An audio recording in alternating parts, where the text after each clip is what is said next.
connected up with me. I was teaching engineering at UOP, and she said, "Oh, we're gonna start a group in solar cooking. We're gonna start an organization. We'll call it Solar Box Cooking." And the driving force behind that were two ladies from Arizona, Kerr Cole, Barbara Kerr and Sherry they're Cole. delightful ladies. Yeah. And Bob Metcalf in Sacramento, and a couple other Sacramento's, few people from Stockton. We want to start an organization. So they had an organizational meeting. They had one in Sacramento and one here at UOP. And I went to the one in UOP, so I consider myself one of the founders. Sure. So we had, we discussed, what should we call it? We finally settled on solar box cookers. And it was not total agreement, because some people said, well, gee whiz, when this catches on and we get going, there may be something other than boxes. Yep. But for the box people carried the day for, I don't know, maybe a couple years. Sure. Then we changed the name to Solar Cookers International. Yep. So it's just a side issue. So anyway, so we had presentations around some Stockton, Sacramento, cooking food in the street, Nature Day and stuff like that, high schools. And so one day I was coming back from a meeting in Sacramento, and so I'm driving back to Stockton. I still remember where I was at the time. Sure. And something popped into my head. It's time for a world conference. So we weren't gone in business that long, but we knew that there were people around the world in solar cooking, but they're working alone. Yep. They don't know of each other. So we had a meeting. It was a board meeting, and after that, and I brought up the idea, and board was not in favor of it. There was a lot of work. Yeah, it was not the work, but it was. I said, well, what if we do it and we fail? Give a bad word, because there's enough bad mouthing solar cooking. I tried it, didn't work. Right. And so it was a big discussion, pros and cons. And my key advocate for that idea was Barbara Kerr. Yeah. She said, well, if Ed wants to head it up, I think we ought to go ahead and do it. But she was like the guru of solar cooking, so we said, okay. So then Bev Bloom and I, she's in Stockton, I'm in Stockton, so we rounded up, raised money, and made a brochure, got a mailing list. It wasn't easy to get a mailing list in those days. So we sent out the notice. 100 and some people came. Mm-hmm. I mean, the people rolled in. Letters came in, and I used to remember how many countries were represented. I think it was 15 countries. Uh-huh. And so we were greatly satisfied. And so people were meeting everybody else and saying, we didn't know what was going on, South America, Europe, India. The contingent came from India. Some Europeans came from France and Germany. Marvelous. We set up on the UOP. It was a nice sunny day. They gave us the grass, and they gave them room to have meetings, and people gave papers. And that when it was all over, I collected all the papers, and I had this printed myself at my own expense. All right. But when people wanted it, I ordered something like 50. Sure. So, but I had put a lot of my own money, so I think it was either $5 or $10. Yeah. Some people bought them. Yeah. And and there's some good papers in here. no color pictures, but a couple of pictures, a couple of papers I did, and see if yeah, there's the table of contents. You see, there's a lot of stuff in there. You probably know some of the names. Schwarzer from Germany, and Yep. they had some parabolics, and they had a little bit of everything. Even my son, who was an engineering student at the time, he set up a little booth and made solar beer. All right. And, well, actually, you know, you just get the ingredients and you just have to boil water to purify it. Yes. But then he did that and passed out solar beer at the conference that he made. That was so successful that then we said, well, let's do this every 2 years. So number 2, was that in Costa Rica? Sounds right. 3, I think, was India. So I went to 2 of those. Mm-hmm. And more people came from around the world, and starting committees and efficiency, and Paul Funk, you know, he wanted to bring some technology in, you know, measure, you know, efficiency of the cooker. Yep. Not an easy thing to do. No. Yeah, because cooking food, you want to, it's not like a solar panel where you want to collect energy and make electricity or hot water. You want to heat food. After the food is heated, you don't want to collect anymore. You want to maintain the temperature. Yes. So it's, you know, it's a different breed of cats than solar panels. Mm-hmm. And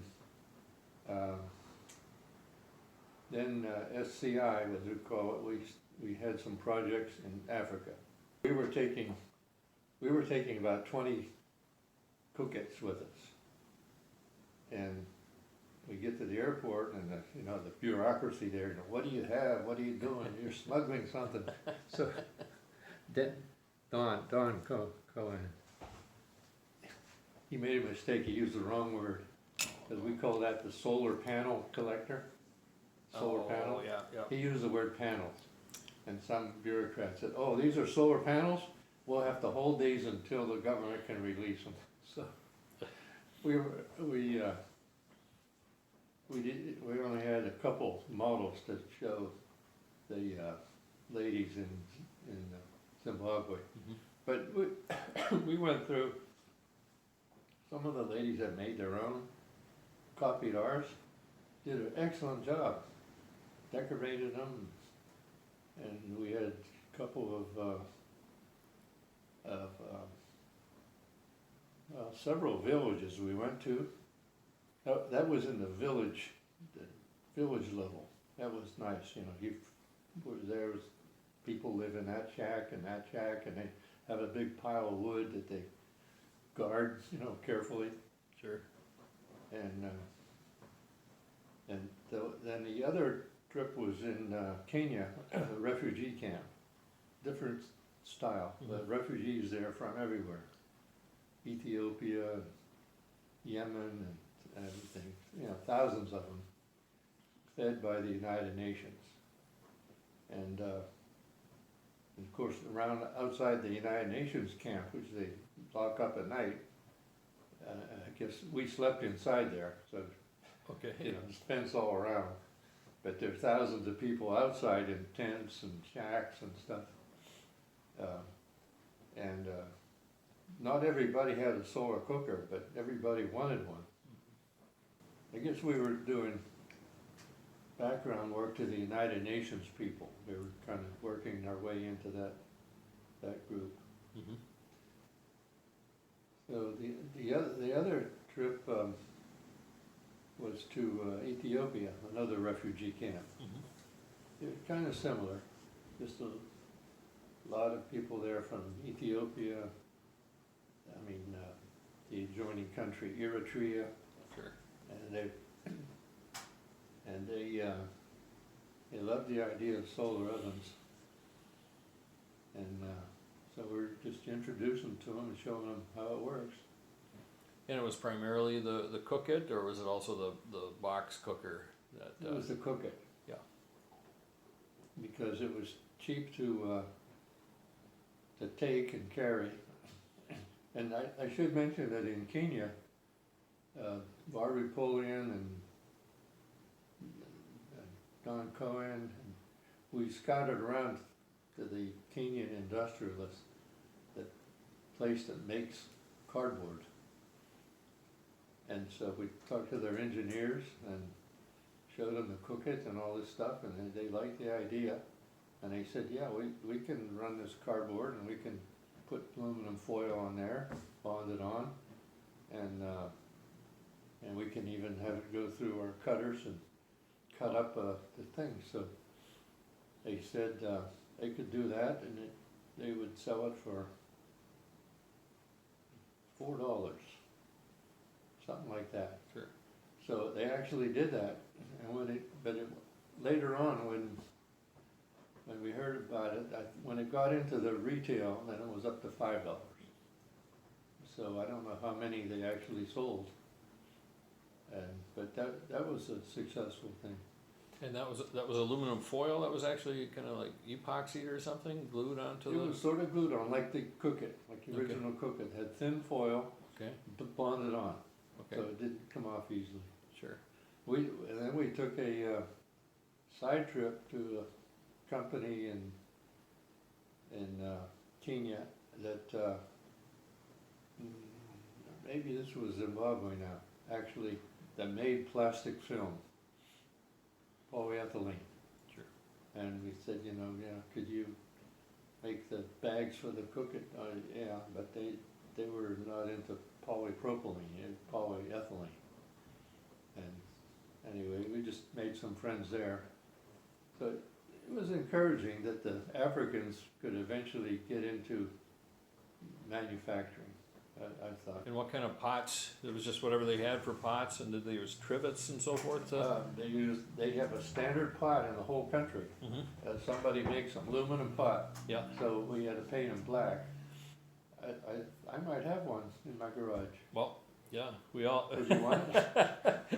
It's a standard pot, really. It's not. The lid doesn't fit tight, but it was a standard pot. Yeah. Parabolic over my shoulder. This thing, yes. That's And you, I made that. Yep, and you actually have a vacuum tube. That's the tube that made in Yeah. China. Yeah, it's one step beyond a parabolic. It's what they call compound parabolic. Oh, sure. Yeah. Yeah. You see the cusp in here? Yes. So with some nice, beautiful mathematics, you can design. See, this is a parabola, and that's a parabola, but they're not the same. They're not lined up with each other. That's what gives you that cusp. And so the idea is, if this was a parabolic surface, pure parabol, then you have to aim it at the sun pretty close, and then you get a lot of energy at the focus. Right. Now, as the sun moves 10 degrees, you got to track this. Now, the idea of this compound parabolic, it has what they call an acceptance angle. And I think this one I designed for plus or minus 15 degrees. Okay. So anywhere, like in this angle, most of the sun will hit that target. And it won't be so concentrated on one part of the glass that you might have thermal shock either, right? I think I placed my target here at a place where it would be like a cylinder about the size of that black cylinder.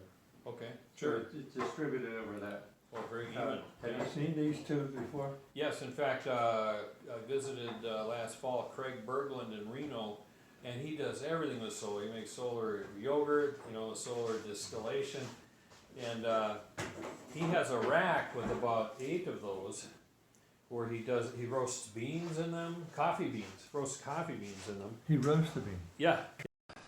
Yeah, I'm sure he could, because that'll get pretty hot. Yeah. In fact, I made coffee in this. You can make coffee in Oh, yes, yeah. 12 minutes. He's always making coffee and tea and, yeah. In fact, this is what you said. This is a fellow that I met in Grenada conference. Mm-hmm. He's from Thailand, and he sent me this. Real interesting guy. So he took 4 of these. He has them on a rack so he can tilt them, pour the water out. Sure. And he can get so many dumps per hour Oh, of water. many, yeah, Yeah, yeah, you know, like 10 minutes or so sure. for each one. So, yeah, I corresponded with him for a while. Mm-hmm. Let's see what his name is. And what is this book? Yeah, this is drinking water treatment. Oh, okay. And the Dean of Engineering was writing this book, you know, pasteurized water, ways to get safe Sure. drinking water. Sure. He was almost done with the book, and I was in his office and he was telling me about the book, and I said, what about solar pasteurizing of water to get drinking water? Yep. He said, oh yeah, you're right. He said, write a chapter for me. So, mine's page 37. Yeah, there's my chapter. Right. Several trips to Bolivia, and so did Bev Bloom.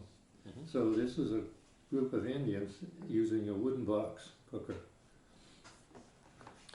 And there was a guy, David Whitfield. Whitfield, yes, yes, yeah. Yeah, he was behind this. Okay, yeah. An interesting side story. In Bolivia, when Bev Bloom was in there and Whitfield was there, he showed me his lab. He was doing a lot of nice work, him and his wife. But they were making these well-made, sturdy wooden. Oh, yeah, they're, Yeah, and you're by the equator, so just in the higher altitude, so yeah, you don't need more than 7,000 feet. Yes. You know what? You know who was making it? No, you? No. Oh. The prisoners. They had a prison in Cochabamba, Bolivia. Okay. So Okay. we got permission to go to the prison where they're making these. Mm-hmm. And it was one of the most fascinating things of my life. Wow. Well, you go in there, hip guards with guns, of course, and I had Yep. to leave my wallet in the front door Yep. and my pocket knife and all that stuff. So they had a shop, a very interesting shop. They had Sure. saws and glue and stuff like that, Mm-hmm. and young kids who were in prison for God knows what, and they were making these. And somehow they had a marketing for selling them. Mm-hmm. And one of the prisoners said, yeah, they get time off of their sentence by working on these Oh, solar ovens. okay. And somewhere in my archives, I have a picture of me and Bev Bloom standing there with about 20 prisoners there. Oh, wow. No guards. Sure, sure. Yeah. And there's me with $1,000 in my pocket. Yeah, so that was fun. And let's see. Yeah, show you that. Oh, this is very early. The cheapest Mm-hmm. solar pasteurizing. 3 pieces of stiff cardboard foil, put a black bottle in a certain place. Yep. That's pretty damn efficient. Yes. I mean, it was great. In fact, I did some analysis here. Turns out that you would think that if you have a 90-degree angle there, you point it at the sun, that would be the best.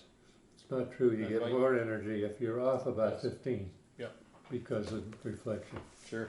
So, yeah, I put a chapter there on the indicators. Oh, yeah, the WAPI. Uh-huh. Yes.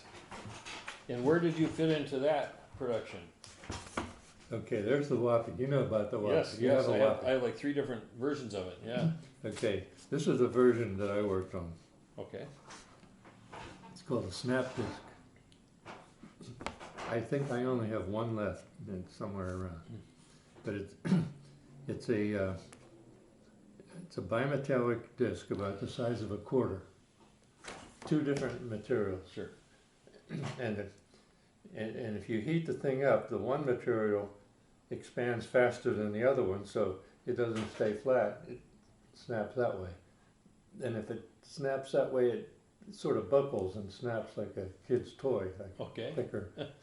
And so you could buy that material that would snap at 47C. Pasteurization. Yeah. Yes. And so it's just a flat thing, like a $50 or a quarter. Mm-hmm. So then you need to have it in something. So I designed this holder for it. It starts out with a round piece of stainless steel, and you fold over the corners so the disc stays in there. So the side that's open, you push your thumb on, so that sets it. Okay. And then put it in the water, in the solar device, and then you can go away, come back at night, midnight, and say, had that reached 47C during the day? You want to know before you take a drink. Sure. Okay, so you pull this out of the water, and you see if it had snapped the other way, say it's pasteurized. Yes. And then to reuse it, you just take your pencil tip, you have to, that's what that hole's for, and you reset it. I thought it was a marvelous thing. Sure. And so there, we gave them away in the field, and the results came back. There was some problems with it. It's a bimetallic strip. So there's two different materials, and it's in water. And people didn't dry it, you know, they just took it out and throw it there. So you had corrosion around the ring. Mm-hmm. And then that sort of ruined the snap temperature. Okay. So it kind of gave way to the, With the wax and the Yeah. ring cup.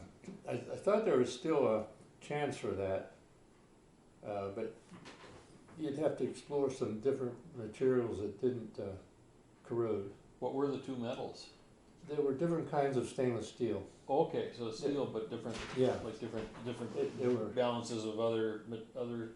They were both some stainless steel.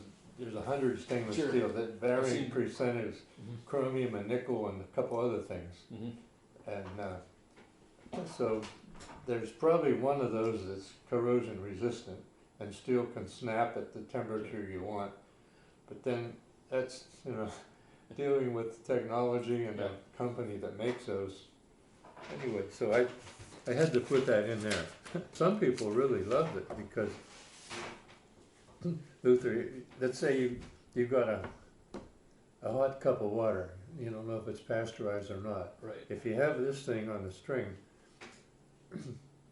and you dip it in, it goes as it snaps, right? And you take it out, and it's nice to play with. Sure. So that's that. All right, I'll have to get a copy of that book. This book, Luther, this book is $110. Okay. The publisher gave me 4 copies when this came out. Okay. You can have this one if You you sure? want. Yeah. Oh, thank you. Okay. So if you put it in your Yeah. museum someday, open it up to Yes, that chapter was exactly what page- it would be. It'd be in the page one of those. 37. Yes. Yeah. Thank you. So Yes. Well, but backtracking to the history again, you have to have met Barbara Kerr then, right? You worked yeah. with her directly and. yeah, she was on the board of directors as I was in the early years of SCI. Mm-hmm. Her and Sherry Cole. So she would come up here from Arizona and talk and tell things. Sure. She was delightful. I'll tell you one story that she told. Being that she's in Arizona, there's a lot of Native Indians down there. Native Americans, Navajos, Sure. maybe. Yep. She went to their reservation and cooked food. Showed them the cookers, the box cooker. And I had one too. I bought one from her. Yep. It's not long ago. I had to get rid of it because it was just falling apart. So she said we went to the Indian village, the tribe, and showed them the cooker, and the people liked it. And she said, well, do you want, more of these, and you'll train you on how to do this and all that, and the chief said, well, we'll have to study that, the chiefs of the tribe. And the chiefs came back, and they said, we don't want to get into this technology, she said, because it goes against our religion. We're putting the sun to work, and we don't want the sun to work, it's. Wow, that is odd. Yeah, that's Barbara's word. She said, the chief of the tribe said, we don't want to make the sun to work. I have some video that I took myself in Africa. In fact, do you remember looking at, it might have been the Solar Household Energy or Pat McCardle's videos. It's a nice, excellent video, maybe 15 minutes long. And there's about a minute and a half in there. It shows about a dozen women in Africa dancing around, and then behind them are solar panels. I think I've seen that one. Took it? Yes. I took that video. Oh wow, okay. Sure. So I'm you were the out there person who took that video. Okay. So you were out there with, that was Pat McCardle? No, Okay. no, but What's so your- after I come back from Oh, that right, trip, I spread the video all around everybody. Okay. And Pat McCardle picked it up, and when she put together her video, Okay. I didn't know it at the time, but Okay. I was delighted. So I'm looking at her video, and I said, holy smoke, I took that scene. That was nice. Sure. A lady there, she had in the video, I think there's a lady there with a baby on her back. You can see it in the video. Okay. And she told me, she said, I call this my solar baby. Okay. Because she had a solar cooker when the baby was born, and she just to honor the idea, she Wow. said, this is my solar baby. Wow. As I'm talking to you, Luther, I remember the cells are coming Oh, alive. sure. That's how it works. So we're in this Zimbabwe, I believe this is. We're in a village, small village, and we had been there like a couple days earlier, gave some solar cookets and showed the women how to do it and all that, and then we went back later, 4 or 5 days later, and see how they're doing. And so some lady comes over and she says, Eddie, I baked you this cake, solar cake. And it was like this, fluffy and everything. I said, oh, it's totally great. She kind of so proud, and I thanked her and everything. And I said, gee, can I cut a piece right now? She said, oh, sure. So I reached in my pocket. I always carry a pocket knife. Sure. So I cut a piece out, and I offered some to her right away. Well, so there's maybe 3 or 4 women around, and there's grass huts, maybe 4 or 5 grass huts around. Well, as soon as I cut the piece of cake and handed it to her, I would say 7 or 8 little boys, anywhere aged from 5 to 10, they appeared out of nowhere. Oh yeah. Surrounded me. Yeah, So- you got more than one piece, I Would think. you like a piece? And they did the whole thing. I never got a bite. Oh no. They must have been watching from Sure. through a hole in the wall or something. Well, what are your thoughts about the future? The Console Foods Conference. Did you make it to any of those? They were since 2016 or 2018, I think, or. Well, I'm slowing down. I'm 81. Well, but So I take more naps and sleep okay. more and Yeah. don't have near the energy I used to. Sure. So I'm kind of retreating into the background. Okay. But I'd still like to help you whatever I can. I wanted to show you a paper that I wrote when we were back in the days of the box cooker.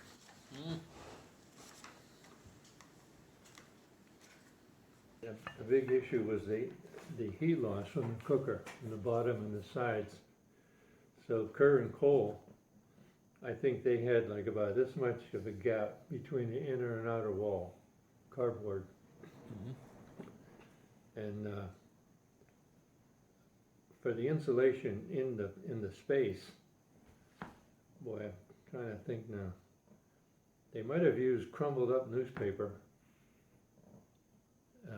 So what, I did a study of testing the insulation of about a dozen different things, and I published the article in Sun World. Yeah. Okay. Question was, what should you put in the space between the two walls of a box cooker? Yep. To give you the best insulation? Yeah, this is the thermal resistance. Okay. The high number gives better heat conservation. Sure. So if you have two walls of cardboard and just air between, that's the worst thing you can do. Yep. And then crumpled newspaper, and you can put aluminum foil in there, different things like this. Mm-hmm. Well, the best one was foiled walls. But the best thing is you put foil on the walls, and then you put baffles, also foiled, in there. Okay, sure. Yeah, so here's the inner wall, the box wall, here's the outer wall. Put a layer of cardboard in there and foil on everything. Okay. You see how much better that is. It's Yep. almost 10 times better than nothing. Yes. Yeah, that's an interesting chart. Yeah. So that's in the Sun World. So Okay. you could find it somewhere if you ever Yeah. wanted to use it. Probably every 2 or 3 months, someone will post on the World Network on Facebook, which is up to almost 8,000 people now. You know, what's the best stuff to use? I found out in my work that radiation is a big factor on the heat loss of whatever you have, whether it's a pot or a wall of a solar cooker. I mean, don't neglect radiation, and the best radiation is something with a very low emissivity. Polished aluminum or aluminum foil works good for that. Some trivia: I used to work in a cryogenic company. Cryogenic is super low temperature. Sure. And so this company, Linde Corporation, we had in our lab liquid helium. It's like several hundred degrees Fahrenheit below zero, Right. 4.2 Kelvin. Yes. So if you have a container of liquid helium, it's going to disappear pretty quick. So for things like liquid nitrogen, you have a double-walled vessel with a vacuum in between. But to preserve helium, liquid helium, you need what is called super insulation. It's such a low conductivity. So they would have a container that would hold 10 gallons of liquid helium, and the space between the inner and outer wall is about this much, a couple inches. So in that space, we would, to minimize the radiation from the hot to the cold, you need, every time you put another layer of a reflector, you cut down the radiation. So we'd have like 50 layers of thin aluminum foil, very thin, 50 layers. And now you can't have them touch each other because then they'll transfer heat. Right. Separated by a very flimsy film, like a napkin, real loose. 50 layers. And then the whole thing is pulled down to a very low vacuum. The best insulation. Wow. And so my boss, he said, if you had our container with the super insulation, you filled it up with hot coffee, hot enough to drink, it was 120 or something. Sure.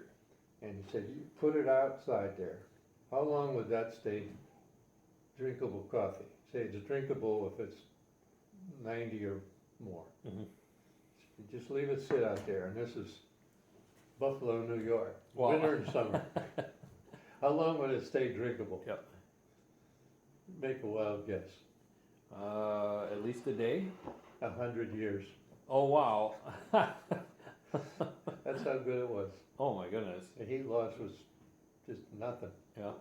Quick question.